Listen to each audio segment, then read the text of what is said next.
हाय, मैं सौरभ शिंदे। देखिए, आज हम स्टार्ट कर रहे हैं इनकम फ्रॉम हाउस प्रॉपर्टी। ठीक है। आपको पता है हमारा डायरेक्ट टैक्स का ये सब सीरीज चल रहा है। उसमें से ये जो आपका टॉपिक है इनकम फ्रॉम हाउस प्रॉपर्टी, ये आज हम देखने वाले हैं। देखिए, ये एक इजी टॉपिक है। इस वीडियो में आप पूरा मतलब इसका इंट्रोडक्शन, इसके जो फॉर्मेट वगैरह है, इसका मीनिंग वगैरह और कुछ हम इसमें से सम भी देखने वाले हैं। इसलिए पूरा वीडियो आप ध्यान से देखना। ठीक है। तो पहले तो आपको ये तो पता होगा कि टोटल 5 हेड से इनकम के, जो इनकम हम कमाते हैं उसके 5 हेड में टैक्स पे करने के लिए टोटल गवर्नमेंट ने 5 हेड्स दिए। उसमें से फर्स्ट हमने देखा सैलरी, उसके बाद अभी ये सेकेंड हम देख रहे हैं इनकम फ्रॉम हाउस प्रॉपर्टी। उसके आगे जाके हम बिजनेस और प्रोफेशन, कैपिटल गेन और अदर सोर्स देखने वाले। ठीक है। तो देखिए, पहले तो यहाँ पे कुछ टर्म्स है, वो मैं आपको पहले क्लियर कर देता हूँ। देखिए, इसमें फर्स्ट है, अगर आप देखोगे तो annual value of house property. यहाँ पे सीधी सीधी बात है, इनकम फ्रॉम हाउस प्रॉपर्टी मतलब क्या? जो आपकी हाउस प्रॉपर्टी, जहाँ पे हम रहते हैं उसे हम हाउस कहते हैं, राइट? तो अगर हमने वो किराए पे दिया, मतलब रेंट पे दिया है बाहर किसी को, तो जो इनकम हमें होगा, जो रेंट हमें रिसीव होगा, मिलेगा, उसे हम इनकम फ्रॉम हाउस प्रॉपर्टी में डालेंगे, राइट? हाँ, तो उसे हम कहते हैं इनकम फ्रॉम हाउस प्रॉपर्टी। अभी इसमें कुछ टर्म्स है, जैसे कि एनुअल वैल्यू हमें निकालना पड़ता है। उसमें फर्स्ट है, आप यहाँ पे देख सकते हो, रीजनेबल लेटिंग वैल्यू। अभी रीजनेबल लेटिंग वैल्यू का मीनिंग क्या है? जो रीजनेबली एक्सपेक्टेड रेंट रहता है ना, कि गवर्नमेंट बोलते हैं कि इतना इतना रेंट इस एरिया में चाहिए या इतना रेंट आपको लेना चाहिए, इसे हम रीजनेबल लेटिंग वैल्यू कहते हैं। अभी इसमें 2 टाइप्स के यहाँ पे रेंट हो सकते हैं, जैसे कि आप यहाँ पे देख सकते हैं फेयर रेंट। अभी ये फेयर रेंट का मीनिंग क्या है? देखिए, फेयर रेंट मतलब जहाँ पे भी आपका जो आपका घर है, ठीक है, या आपका फ्लैट है, जहाँ पे भी लोकेटेड है, उस लोकल एरिया में कितना रेंट चल रहा है, इसे हम कहते हैं फेयर रेंट। ठीक है, आप यहाँ पे भी दे सकते हैं, locality in which property situated, rent payable similar property in the same similar locality. मतलब जहाँ पे आप रहते हो उस आपके उतना ही, जैसे कि आप मान लो आपका फ्लैट है 1 BHK, तो 1 BHK का रेट उस एरिया में कितना है, हाँ, कितना रेंट किराया वहाँ पे चल रहा है, कितना रेंट लोग दे रहे हैं बाकी लोगों को, तो उसे हम कहते हैं फेयर रेंट। ओके, तो आपको ये क्लियर हुआ फेयर रेंट का मीनिंग। अभी यहाँ पे अगर दूसरा आप देखोगे तो म्यूनिसिपल रिटेलेबल वैल्यू है। अभी ये म्यूनिसिपल रिटेलेबल वैल्यू मतलब क्या? जो हमारी म्यूनिसिपालिटी रहती है, जैसे म्यूनिसिपल कॉरपोरेशन हमें कहते हैं उसे, ठीक है, या ग्राम पंचायत वगैरह रह सकते हैं अगर गांव में जाए तो, ठीक है। तो वो लोग डिसाइड करते हैं कि उस एरिया में कितना रेंट होना चाहिए, तो उसे हम कहते हैं म्यूनिसिपल रिटेलेबल वैल्यू। क्लियर? ठीक है, फेयर रेंट आपको पता चला, लोकली कितना रेंट चल रहा है उसे हम फेयर रेंट कहते हैं। उसके बाद म्यूनिसिपल ने जो डिसाइड किया उसे म्यूनिसिपल रिटेबल वैल्यू कहते हैं, और इन दोनों को ही हम रीजनेबल रेटिंग वैल्यू कहेंगे, आगे जाके आपको पता चल जाएगा। ठीक है, चलो, अभी ये वाला इंपॉर्टेंट है, ध्यान से देखना। ठीक है, एक बार में समझ में नहीं आ रहा है तो फिर से ये रिपीट करके देखना, लेकिन अच्छी तरह से ये समझ लेना, क्योंकि इसके ऊपर है कि आगे जाके आपको किस तरह से आपको ये पूरा सम सॉल्व करना है। ठीक है, तो देखिए, फर्स्ट जो आप यहाँ पे देख सकते हो, स्टेप नंबर 1। हाँ, अगर ध्यान से देखोगे आपको दिख रहा होगा यहाँ पे, कंपेयर FR विथ MV। अभी FR का मीनिंग मतलब फेयर रेंट। ओके, FR मतलब यहाँ पे फेयर रेंट रहेगा, और MV मतलब यहाँ पे म्यूनिसिपल वैल्यूएशन रहेगा। ठीक है, इन दोनों को हमें कंपेयर करना है। ठीक है सर, कंपेयर कर लिया। अभी देखो यहाँ पे विच एवर इज हायर, इन दोनों में से जो भी हायर रहेगा, अगर फेयर रेंट हायर है तो फेयर रेंट हमारा RLV रहेगा। अगर म्यूनिसिपल वैल्यूएशन हायर है मतलब ज़्यादा है, तो वो RLV हम म्यूनिसिपल वैल्यू मानेंगे। इन दोनों में से जो अमाउंट ज़्यादा होगी वो हम नीचे लेंगे सेकेंड स्टेप के लिए। ओके, उसके बाद सेकेंड स्टेप में क्या करेंगे, तो कंपेयर RLV स्टेप नंबर 1 में जो हमने whichever is higher amount चूज किया था, वो अमाउंट विथ एक्चुअल रेंट, जो एक्चुअल रेंट आप ले रहे हो। अभी एक्चुअल रेंट आपको बताना मैं भूल गया। एक्चुअल रेंट मतलब क्या? जो एग्जैक्टली आप रेंट उस टेनेंट से, टेनेंट मतलब भाड़ेकरू हम उसे कहते हैं, जिसे हम किराए पे मकान दे रहे हैं, उसे हम टेनेंट कहते हैं। ओके, तो उससे जो भी अमाउंट आप ले रहे हो उसे हम एक्चुअल रेंट कहते हैं। मान लो आपके लोकल एरिया में ऐसा भी हो सकता है कि आपका जो भी 1 BHK फ्लैट है उसका रेंट चल रहा है लोकल एरिया में 7,000 रुपीज पर मंथ के हिसाब से, और आप उससे ले रहे हो 8,000। उससे ज़्यादा ले सकते हो या उससे कम ले सकते हो, 5,000 ले रहे हो मान लो, तो एक्चुअल रेंट डिफरेंस हो सकता है रीजनेबल लिटेबल वैल्यू से, राइट। तो अगर यहाँ पे दो केस यहाँ पे जनरेट होती है, देखो एक तो क्या हो सकता है, एक्चुअल रेंट ज़्यादा हो सकता है आरएलवी से, नहीं तो एक्चुअल रेंट कम हो सकता है। समझ में आ रहा है? मान लो एक्चुअल रेंट आपका ज़्यादा है, मतलब actual rent is higher than RLV, so उस स्टेज पे actual rent is annual value. आपकी एनुअल वैल्यू क्या रहेगी, आपका इनकम क्या कंसिडर किया जाएगा, एक्चुअल रेंट। ओके, उसके बराबर अपोजिट मान लो एक्चुअल रेंट आरएलवी से कम है, मतलब लोकली जो आरएलवी आपका जो चल रहा है वहाँ का रेट वो है 7,000 और आपने लिया ओनली 5,000 रेंट, तो ये कम हुआ इससे। तो उस सिचुएशन में आपको क्या करना है, देखो इसमें भी दो सिचुएशन है। देखो इसमें सिचुएशन क्या है, एक्चुअल रेंट आपका कम है आरएलवी से बिकॉज ऑफ वैकेंसी। अभी बिकॉज ऑफ वैकेंसी का मीनिंग क्या है, आपको पता है कि टोटल एक साल में 12 मंथ होते हैं, 12 महीने होते हैं।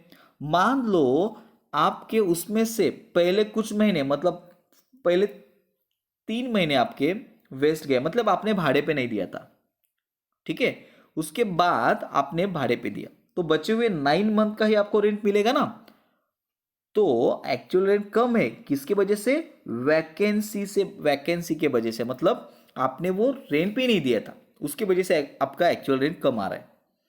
तब उस सिचुएशन में आपको actual rent is annual value, मतलब एक्चुअल रेंट जो भी कम है, मालूम है आरएलवी से कम है, लेकिन वही आपका इनकम समझा जाएगा। क्योंकि देखो ना, मान लो अगर उस एरिया में लोकली 7,000 रेंट चल रहा है और आप ले रहे हो, कितना ले रहे हो, मान लो 7,500, राइट। तो ये एक्चुअली ज़्यादा है, लेकिन आपने क्या किया, ओनली 10 मंथ का निकाला, तो ये 75,000 हो जाएगा, राइट। कितना हो जाएगा, 75,000, और यही 7,000 से इंटू 12 कर दिया आपने, तो यहाँ पे 84,000 हो जाएगा, राइट।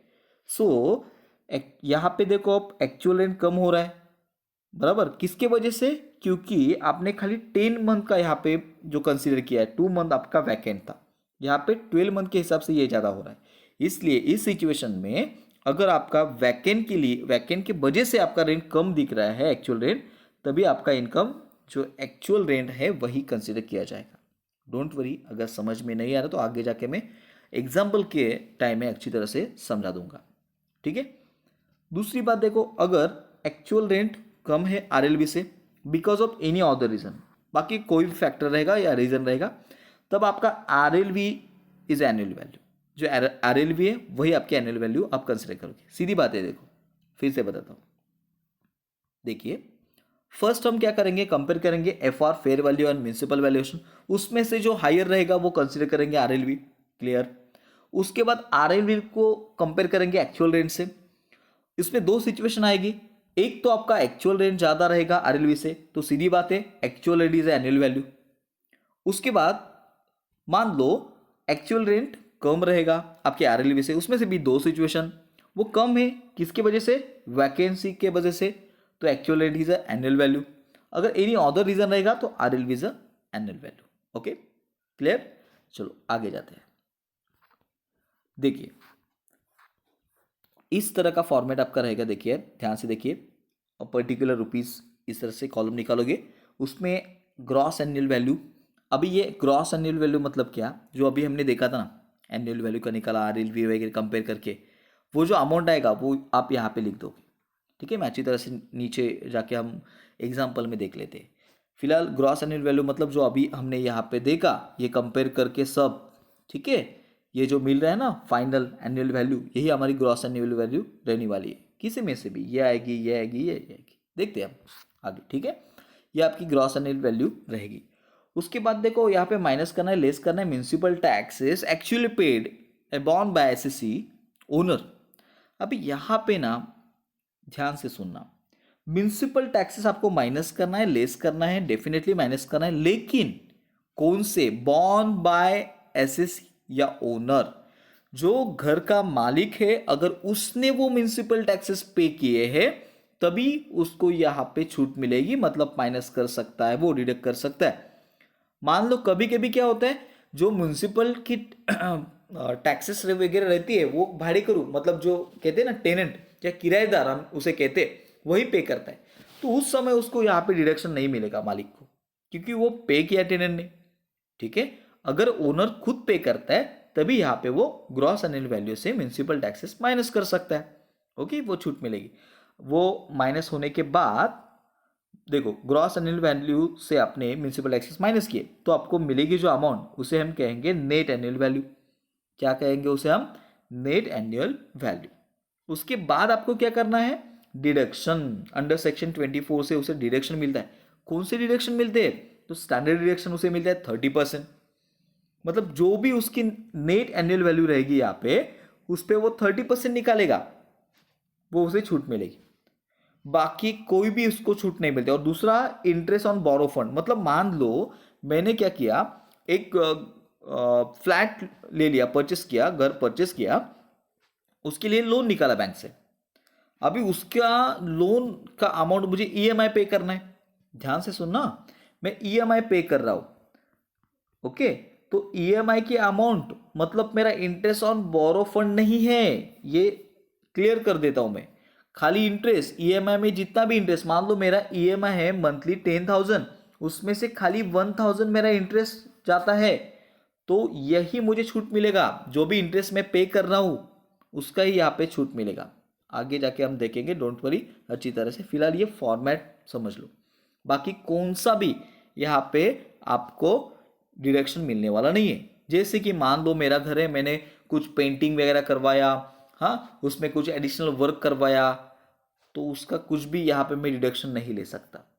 सीधा सीधा गवर्नमेंट बोलती है जो भी खर्चा करना है वो कर लो, सीधा 30% में आपको छूट दूंगा, और अगर आपने लोन लिया तो उसका ब्याज जो रहेगा, इंटरेस्ट रहेगा, उस पर मैं छूट दूंगा। ओके, तो सीधा सीधा ये हमने फॉर्मेट देख लिया। अब एक एग्जाम्पल देखते हैं, चलो। ठीक है, ध्यान से देखना। ये देखो, ये फर्स्ट वाला एग्जाम्पल ध्यान से देखना। क्या है? Mister Ajay is a proprietor of आकृति बिल्डर, मेसर्स आकृति builders, own a house of 10 residential flat. उसके बाद कितने फ्लैट है? 10, 10 फ्लैट है। It was a fully rented and residential purpose. ये फुल्ली उन्होंने क्या किया? रेसिडेंशियल पर्पज के लिए रेंट पे दिया। कितना रेंट है? 500 पर मंथ पर फ्लैट। ये ध्यान से देखो, 500 पर मंथ पर फ्लैट। ओके, उसके बाद for the financial year 2018-19 the municipal taxes were due 13,500 और एक्चुअली पे 25 मई 2019। अभी ये क्या है मैं आपको बताता हूँ। आपको पूछा क्या है उन्होंने, नीचे देखो ध्यान से। Determine the net annual value of assessment year 1920। अभी देखो, आप ये वीडियो कभी देख रहे हो, आपके बुक में यहाँ पे साल 2020, 21 हो सकता है, 22-23 हो सकता है, कुछ नहीं, खाली वो जो ईयर आपका बदलेगा और यहाँ पे जो डेट है वो अलग रहेगी, बाकी कुछ सेम एग्जाम्पल रहेगा आपके बुक में भी। ठीक है, तो देखिए अभी उन्होंने पूछा क्या है? Net annual value. तो हम जाते हैं हमारे अभी जो हमने देखा फॉर्मेट, उसमें अभी ये खाली पूछा है उन्होंने नेट एनुअल वैल्यू। समझ में आ रहा है? नीचे का डिडक्शन वगैरह कुछ बोला नहीं है, इसलिए हम इतना ही देखेंगे। मतलब ग्रॉस एनुअल वैल्यू निकालेंगे, उससे म्युनिसिपल टैक्सेस माइनस कर देंगे, तो हमें नेट एनुअल वैल्यू मिल जाएगा। चलो देखते हैं। तो देखिए सीधी बात है, उसका रेंट कितना है? 10 फ्लैट है, 500 रुपीज़ रेंट है, 12 मंथ का हम निकालेंगे। तो यहाँ पे कैसा हो जाएगा? 500 इंटू 10 और इंटू 12 कर देंगे, मतलब 500 रुपीज़। और 10 फ्लैट का इंटू 5 कर दो, इंटू 10 कर दोगे, और एक महीने का 500 है, इसलिए पूरे साल भर का इंटू 12 करके निकालोगे, तो 60,000 उसको रेंट मिलता है। अभी यहाँ पे म्युनिसिपल टैक्सेस उन्होंने माइनस नहीं किए। उसकी वजह यहाँ पे देखो, यहाँ पे म्युनिसिपल टैक्सेस इज ड्यू, मतलब ये ड्यू का मीनिंग रहता है आउटस्टैंडिंग। ओके, और कब पे एक्चुअली पे कब गए? 25 मई को 2019 को। अभी हमारा ये जो असेसमेंट ईयर चल रहा है, देखो असेसमेंट ईयर और करंट ईयर अलग रहता है, ये आपको पता है, राइट? जिस मतलब ये देखो आप प्रीवियस ईयर जिसे कहते हैं, ये प्रीवियस ईयर यहाँ पे है 18-19, मतलब 1 अप्रैल से स्टार्ट हो जाएगा और 31 मार्च को एंड हो जाएगा। 1 अप्रैल 2018 और 31 मार्च 19। तो ये इसने पे कब किया? मई को, मतलब अप्रैल के बाद, मार्च के बाद पे किया। तो उस साल में तो उन्होंने पे नहीं किया। अगर आप म्यूनसिपल टैक्सेस पे करते हो, ड्यू नहीं होना चाहिए, मतलब आप पे करोगे ऐसा नहीं, पे अगर आपने किया है तभी आपको छूट मिलती है। इसलिए इसने पे किया है मई को, मतलब आफ्टर जो हमारा फाइनेंशियल ईयर क्लोज होने, प्रीवियस ईयर क्लोज होने के बाद, इसीलिए उसको यहाँ पे छूट नहीं मिली, नहीं तो छूट मिल जाती है यहाँ पे। ठीक है, तो उसको कितना यहाँ पे एनुअल वैल्यू 60,000 ही मिल रहा है, नेट एनुअल वैल्यू। समझ में आ रहा है? आप बोलोगे इतना ही क्यों निकाला? तो उन्होंने सीधा सीधा यहाँ पे पूछा है ना, उतना ही पूछा है, देखो इसलिए। ठीक है, अगला ये देखिए, mister Ankush the proprietor of messrs Aakar associate own house property, the rateable value of this property by municipality 30,000, मतलब लोकली उसका या म्यूनसिपल वैल्यूएशन है 30,000 उस प्रॉपर्टी का। आकार एसोसिएट पे 4,000 for municipal tax every year, वो हर साल 4,000 रुपीज़ म्यूनसिपल टैक्स पे करता है। ओके, उसके बाद टेनेंट पे द रेंट 32,000, लेकिन टेनेंट उसे रेंट कितना देता है? 32,000 देता है। तो हमने जो देखा था फर्स्ट वाला, उससे जाएंगे हम, कंपेयर करेंगे। किससे कंपेयर करेंगे? ये देखिए, पहले हम आरएल भी निकालेंगे। ये देखिए यहाँ पे म्यूनसिपल वैल्यूएशन है कि 30,000, हमने 30,000 ले लिया। एक्चुअल रेंट कितना है हमारे पास? 32,000 है। तो विच ईयर इज हायर, 30,000 या 32,000? Obviously 32,000 is a higher than 30,000। So हमने यहाँ पे ग्रॉस एनुअल वैल्यू कंसिडर किया 32,000। समझ में आ रहा है? हम कंपेयर करते हैं ना एक्चुअल रेंट और जो म्यूनसिपल का वैल्यूएशन है उसमें से ज़्यादा रहेगा वही हम ग्रॉस एनुअल वैल्यू लेते हैं। तो हमने यहाँ पे 32,000 ले लिया और उसने देखो यहाँ पे सीधा सीधा मेंशन किया है क्वेश्चन में कि उन्होंने 4,000 रुपीज़ ये पे किया है क्या म्यूनसिपल टैक्सेस। तो यहाँ पे माइनस कर देंगे, लेस लोकल टैक्सेस या म्यूनसिपल टैक्सेस 4,000। तो बचा कितना यहाँ पे? नेट एनुअल वैल्यू आपको मिल जाएगी यहाँ पे 28,000। समझ में आ रहा है कैसे निकालेंगे? ओके, इस तरह से। ठीक है, चलो और एक देख लेते हैं ये वाला, और बाकी के नेक्स्ट वीडियो में। ये देखिए 8.3, mister Tansukh, a residence of India, is the owner of house property in Thane. The property is let out for the residential purpose. Rent received 5,000 per month. The municipal ascertained the retainable value at 40,000. Municipal की value क्या है बाकी? 40,000। और the rent of similar property locally 49,000। मतलब इसे हम कहते हैं लोकल रेंट या क्या फेयर रेंट कहते हैं 49,000, और ये म्यूनसिपल वैल्यूएशन है 40,000। ओके, और उसने पे किया है 4,000 का म्यूनसिपल टैक्स, उसमें से 50% बॉर्न बाय टेनेंट, उसमें से 50% पे किया किसने? टेनेंट ने, मतलब जो किराएदार है उसने पे किया है, राइट। उसके बाद अनरियलाइज रेंट 2 मंथ का अनरियलाइज रेंट है। अनरियलाइज रेंट मतलब आपको भाड़ा नहीं मिला है 2 महीने का, बाकी अभी। ठीक है, तो उन्होंने पूछा नेट एनुअल वैल्यू निकालो। तो सीधी बात है, पहले तो हम कंपेयर करेंगे इन दोनों को। किन दोनों को? इस 49 फेयर रेंट को और म्यूनसिपल वैल्यूएशन को। तो विच ईयर इज हायर? तो यहाँ पे फेयर रेंट हायर है 49,000। ठीक है सर, तो हम आप यहाँ पे देख सकते हो हमने क्या किया, इन दोनों को कंपेयर करके इनमें से हायर 49,000 यहाँ पे रीजनेबल रेटिंग वैल्यू ले लिया। ओके, अभी उसके बाद हम क्या करेंगे, जो एक्चुअल रेंट हमें रिसीव हो रहा है, जैसे कि यहाँ पे सीधा सीधा मेंशन किया रेंट रिसीव 5,000 पर मंथ, एक महीने का 5,000 है, तो हम ईयर का निकालेंगे, राइट। अभी उसके साथ एक यहाँ पे देख सकते हो अनरियलाइज रेंट है 2 मंथ का, 2 महीने का किराया आपको अभी तक मिला नहीं है। ठीक है, तो यहाँ पे आप देख सकते हो नीचे कि हमने क्या किया, यहाँ पे एक्चुअल रेंट 60,000 कैसे आया, तो 5,000 पर मंथ है ना, इंटू 12 करो तो आपको 60,000 मिल जाएगा, राइट। उसमें से 2 महीने का क्रिया नहीं है, 2 महीने का कैसे निकालेंगे? 5,000 इंटू 2, सो 10,000 जो अनरियलाइज रेंट है मिला नहीं है अभी तक। तो अगर वो माइनस कर दोगे उससे तो कितना मिला अभी इस साल में? तो 50,000 मिला। ठीक है, और आपको ये पता है, फिर से हम कंपेयर करते हैं आरएलवी को और एक्चुअल रेंट को, विच एवर इज हायर। तो यहाँ पे भी एक्चुअल रेंट ज़्यादा है, इसलिए हमने यहाँ पे जो ग्रॉस एनुअल वैल्यू है वो 50,000 ले लिया, राइट। अभी इससे हम क्या करेंगे, म्यूनसिपल टैक्सेस माइनस कर देंगे। तो यहाँ पे देखो सीधी सीधा यहाँ पे मेंशन किया उन्होंने कि 4,000 म्यूनसिपल टैक्स पे किए गए, लेकिन उसमें से 50% टेनेंट ने पे किया है, मतलब जो किराएदार है या उसे हम भाड़े करू कहते हैं उसने पे किया है, टेनेंट ने पे किया है। तो आपने अभी देखा फॉर्मेट में, हमने देखा कि टेनेंट नहीं, खुद ओनर जितना पे करता है उतना ही उसको डिडक्शन मिलता है। तो 50%, 4,000 में 50% ने निकालेंगे तो 2,000 आ जाएगा, वो खाली किसने पे किया, ओनर ने, इसलिए उसको उतना ही यहाँ पे क्या मिलेगा, डिडक्शन। सो 50 - 2 48,000 उसका नेट एनुअल वैल्यू आ जाएगा।